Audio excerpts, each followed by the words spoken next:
ละครสั้นสายเลือดและชีวิตเรียบเรียงบทละครและควบคุมการแสดงโดยวันไซอินทมร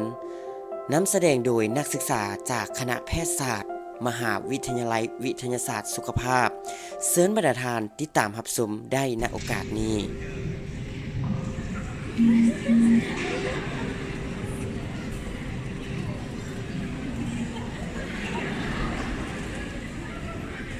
เหล้ากาแมว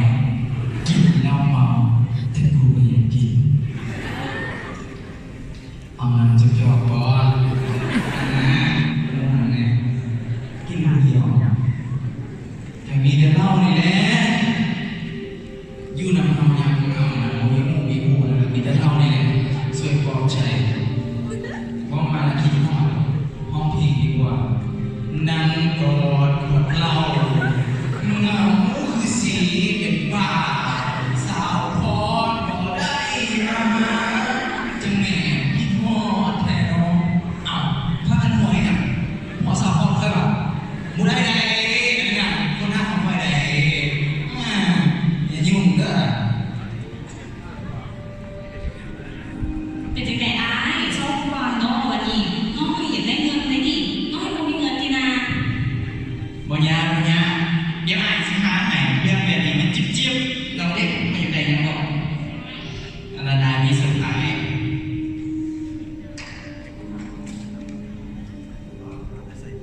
เอาของน้องในสั่งคือบ่เห็นมี ของน้องอ่านให้นานๆก็ได้คราวหนึ่งอ้าวผู้ใดอ้าวเสี่ยวพันตัวเห็นบ่น้องเห็นบ่จักโมงจักสายแขนจักเวทในมือมันเป็นคนใจใหญ่เวลามันต่อยังไงแบบมันไถบ่เบิดของน้องจะได้บ่อยากได้แล้วเนาะอ้ายเฮ็ดจังได๋ดีนะสิได้นี่บ่ยังได้ไปหามันพวกเราไถอีกครั้งหนึ่งเด้อเฮ้ยเสี่ยวพันโอ้เสี่ยวจะไปเสี่ยวโอ้มาทำไมฮะ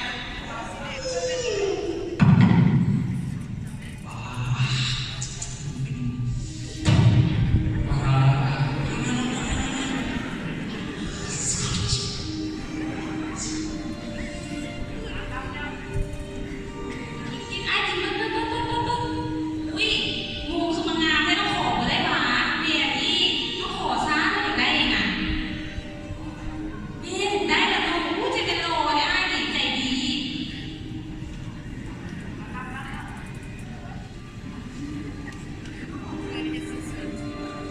เอาไอ้ผ่านป้าทำไมถึงหากินแบบนี้นะแบบนี้ไอ้ผ่านไอ้ผ่านไอ้ผ่าน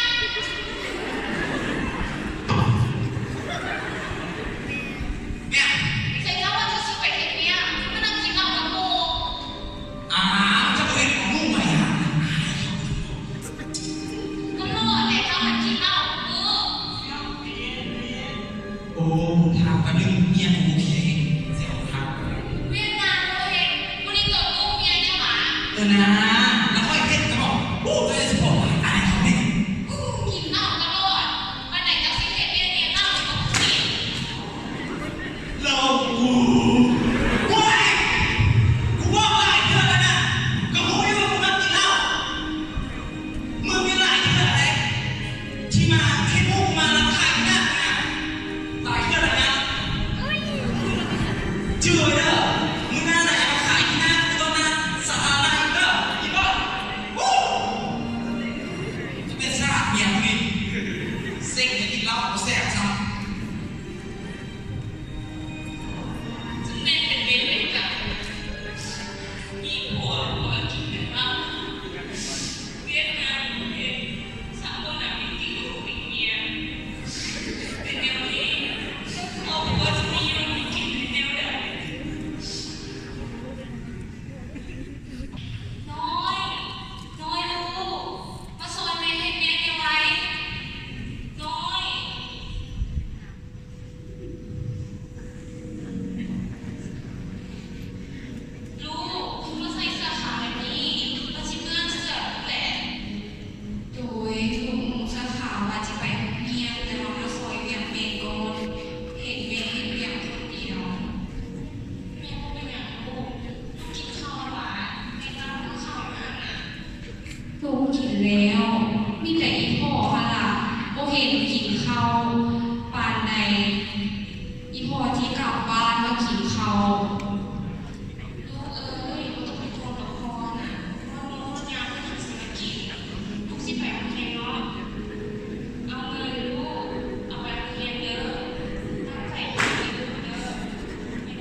โทษดิน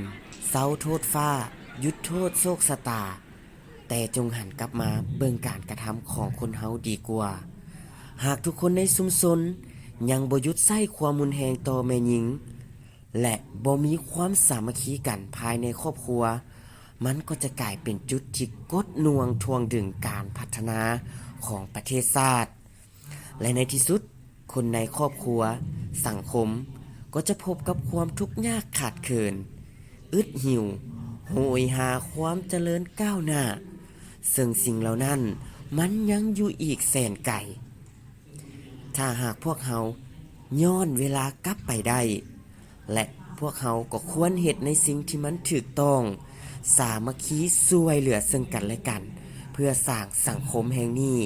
ให้มีแต่ความผาสุก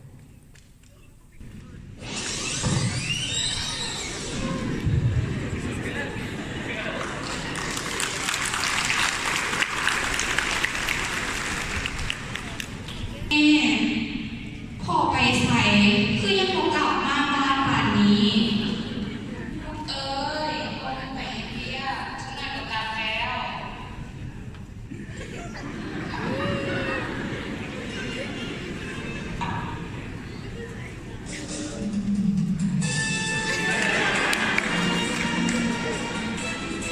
โอ้ผู้นำคนให้ภาษาโอ้คนนี้ก็เหมาะสมกับการพูดคือเฮ้ยมาทักกันดิ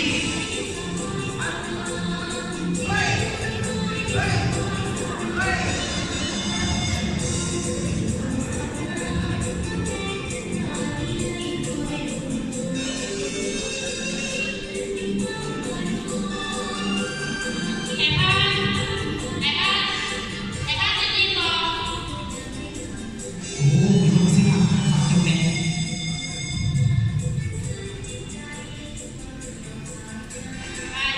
สวัสดีเอาผักออกน้องๆเอาผักมาขายไหม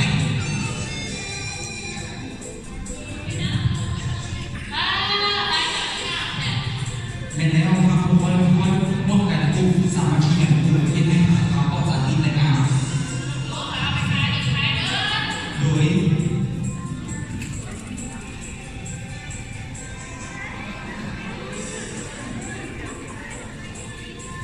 เข้าใจเด้อ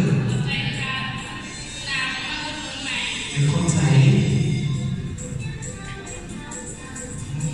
เงินคำเขาก็หามาให้เป็นราคาเก่งของเรา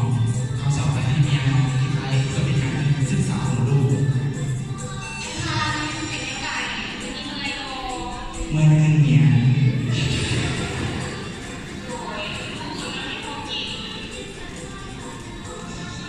พ่อนั่งเย็นๆเด้อกินเราซื่นใจจะได้เข้าข้างใน สีอันนี้เป็นเงินค่าอะไรมื้อนี้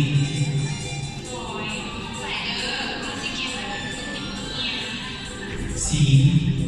อ้ายให้สัญญาว่าอ้ายจะเป็นเสาหลักของครอบครัวอ้ายจะพยายามทุกวิถีทางเพื่อที่สร้างเศรษฐกิจครอบครัวของเราให้เข้มแข็งเพื่อที่เราจะมีเงินส่งลูกของเราไปเรียนในสิ่งที่ลูกเขาใฝ่ฝันเพื่อเอาความรู้มาพัฒนาชุมชนบ้านเราและสังคมบ้านเราให้เจริญก้าวหน้าเนาะลูกเนาะ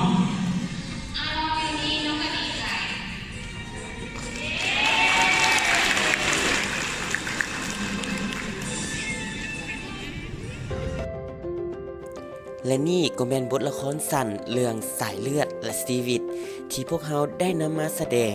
เพื่อเฉลิมฉลองวันสากลยุติการใส่ความรุนแรงต่อแม่หญิงถ้าท่านถึกใจคลิปนี้ก็อย่าลืมกดไลค์และกด Subscribe ช่องของพวกเราด้วยเพื่อเป็นกำลังใจในการสร้างผลงานข้างต่อไปสำหรับคลิปนี้ขอลาทุกท่านไปเพียงเท่านี้สบายดี